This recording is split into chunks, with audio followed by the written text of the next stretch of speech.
भिक्षूने गावात कसे वागावे हा आज आपला विषय आहे आजचा। भिक्षूने गावामध्ये कसे वागायला पाहिजे।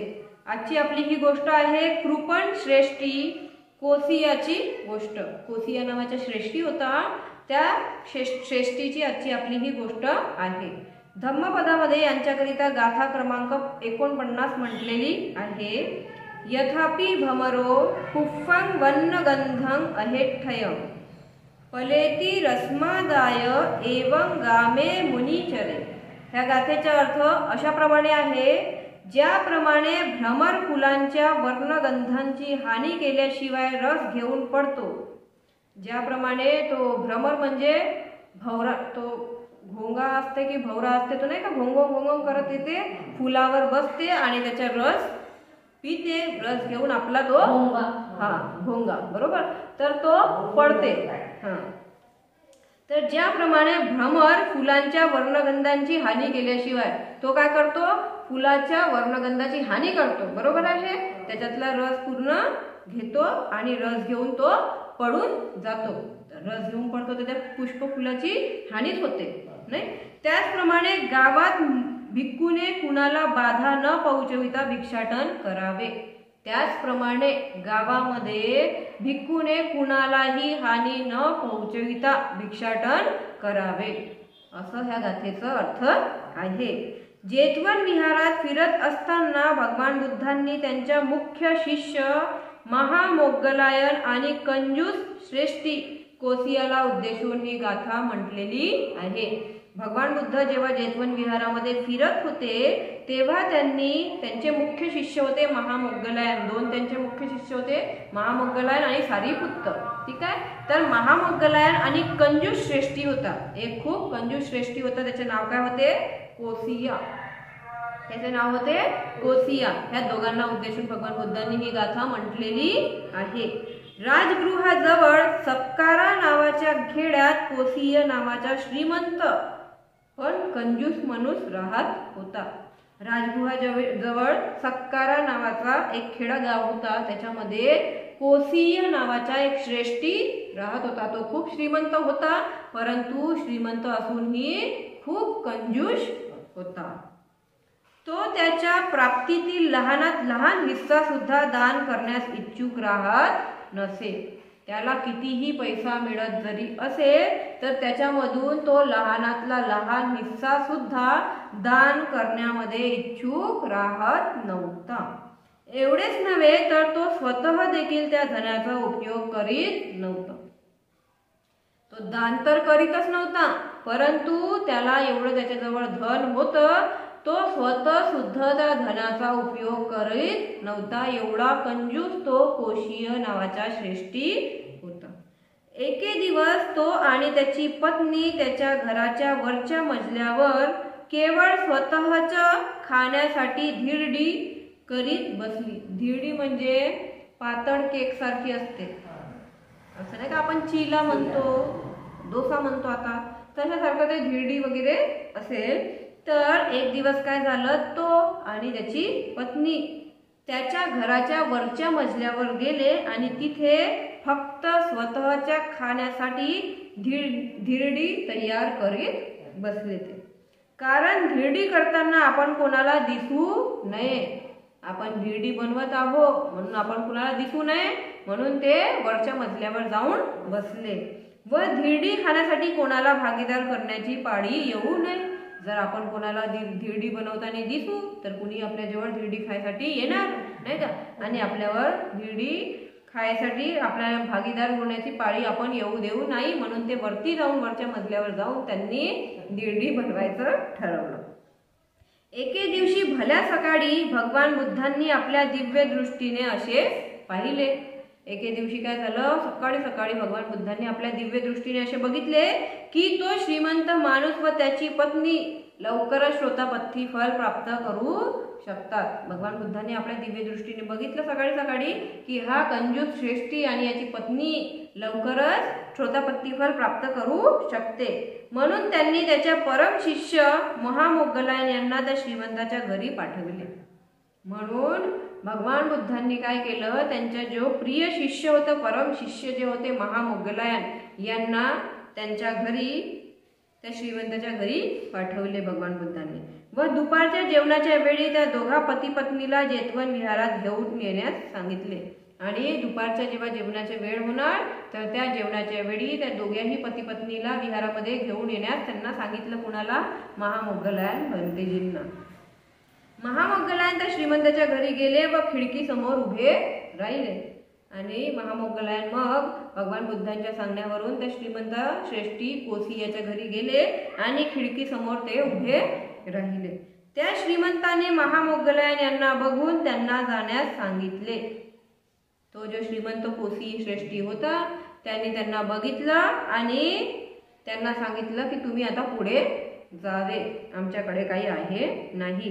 परंतु ते काहीही न बोलता तसेच उभे राहिले. परंतु महामोगलायन भंतेजी त्यांना काहीही प्रत्युत्तर न देता ते तिथेच तसेच उभे राहिले शांत.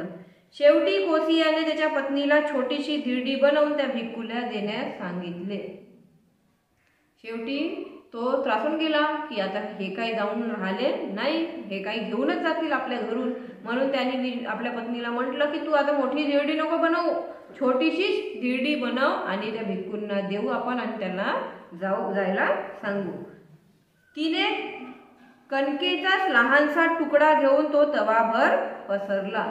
तिने काय केलं, छोटासा तुकडा घेतला लहानसा आणि तो तवाभर पसरला. छोटासा तुकडा घेऊन पातळ पातळ तवाभर पसरला. कोसियाने विचार केला की पत्नीने भरपूर कणिक घेतली असावी.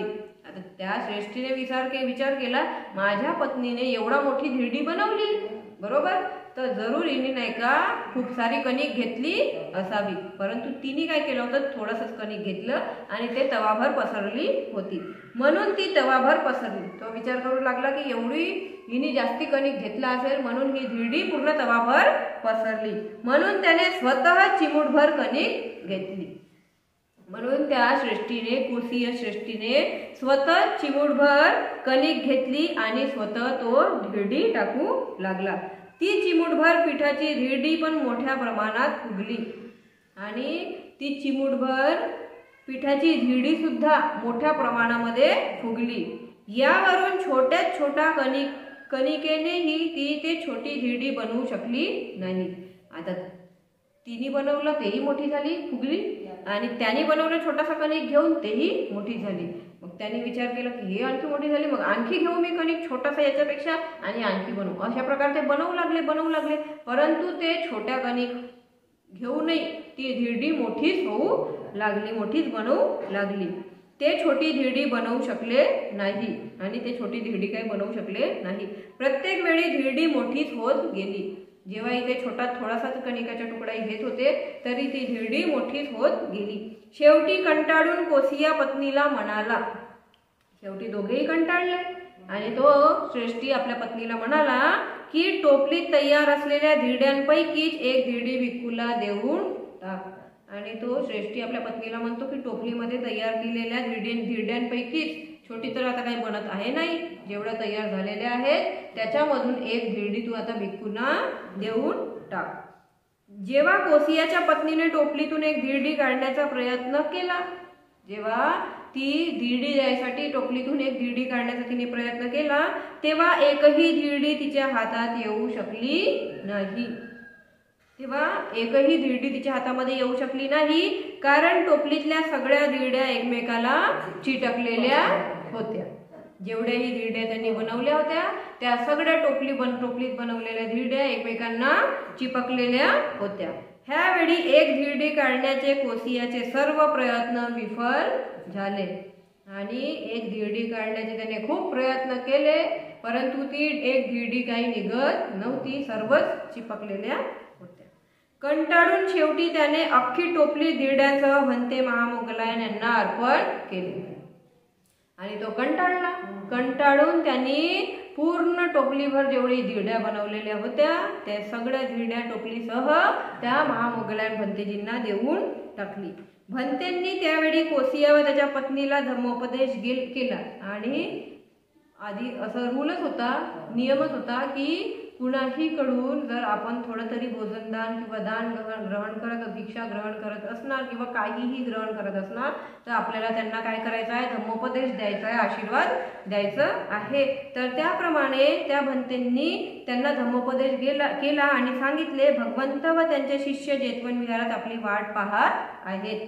आणि महामोगलायन भंतेजींनी मग त्यांना सांगितले भगवंत आणि त्यांचे शिष्य तुमची वाट बघत आहेत विहारामध्ये.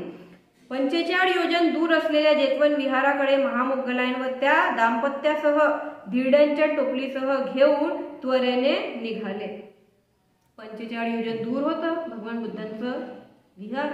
तर त्या विहाराकडे, जेतवन विहाराकडे महामोगलायन भंतेजी आणि तो कोसीय श्रेष्ठी आणि त्याची पत्नी ते धिरड्याची टोपली घेऊन भगवंताकडे निघाले.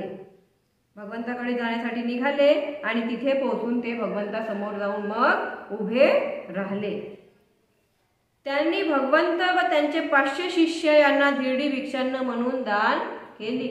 आणि त्यांनी मग काय केलं, ते 500 शिष्यासह भगवंतांसोबत त्यांच्या 500 शिष्यांबरोबर ती धिरडी भिक्षान्न दान म्हणून त्यांना दिली. भोजनानंतर भगवंतांनी धम्मोपदेश केला. भगवान बुद्धांनी भोजन केलं. भोजन झाल्यानंतर त्यांनी त्यांना धम्मोपदेश केला. ऐकताच कोसिया व त्याची पत्नी असे दोघेही श्रोतापन्न झाले.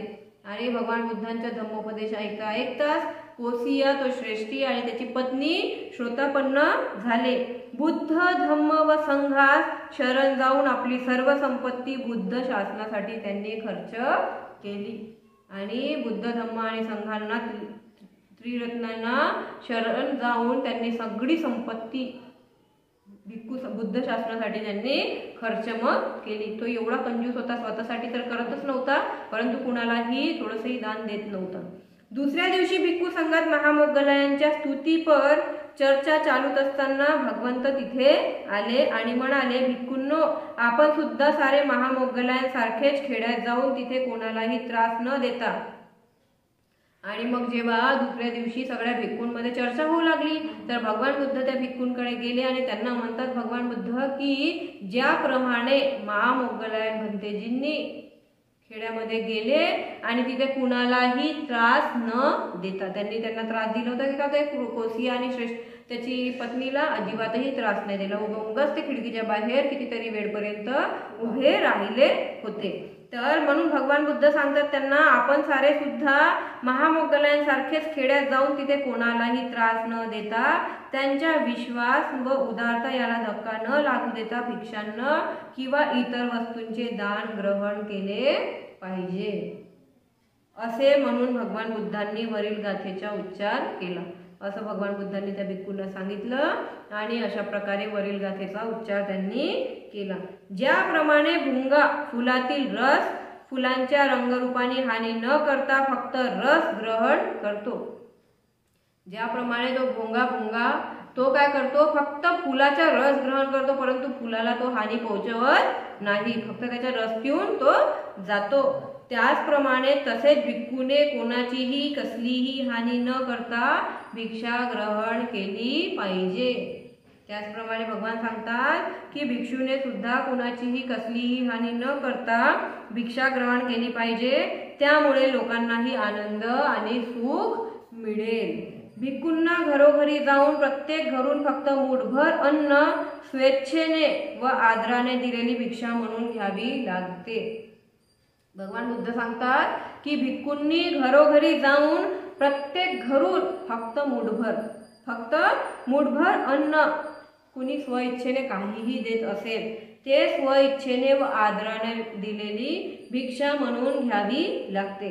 सर्व भिक्खू किंवा मुनी त्यांच्या गरजांसाठी खेड्यावरती अवलंबून असतात. सगळे मुनी किंवा भिक्खू आपल्यावरतीच अवलंबून असतात, खेड्यावरती राहणारे माणसांवरतीच अवलंबून असतात.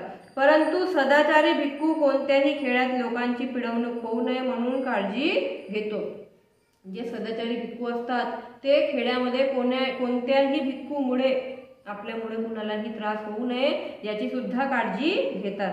ज्याप्रमाणे भुंगा फुलातून रस ग्रहण करतो परंतु फुलाला जराही हानी पोहोचू देत नाही, त्याचप्रमाणे भिक्खूंनी लोकांना त्रास न देता भिक्षा ग्रहण करावी व बदल्यात त्यांना धम्मोपदेश द्यावा. भगवान बुद्ध असे सांगतात की त्यांना कुठलाही त्रास न देता, लोकांना कुठलाही त्रास न देता भिक्षा ग्रहण करावी आणि बदल्यामध्ये त्यांना धम्मोपदेश करावा. त्यांच्या आध्यात्मिक प्रगतीत मदत होईल असे कार्य करावे. जनतेच्या लोकांच्या आध्यात्मिक प्रगतीमध्ये मदत होईल असे कार्य करावे ज्यामुळे त्यांना सुख व समाधान प्राप्त होईल. ज्याच्यामुळे लोकांना सुख आणि समाधान प्राप्त होईल असे कार्य करावे. भिक्खूंनी संसार त्याग केला असला तरी जनतेशी त्याची नाळ तुटलेली नसते.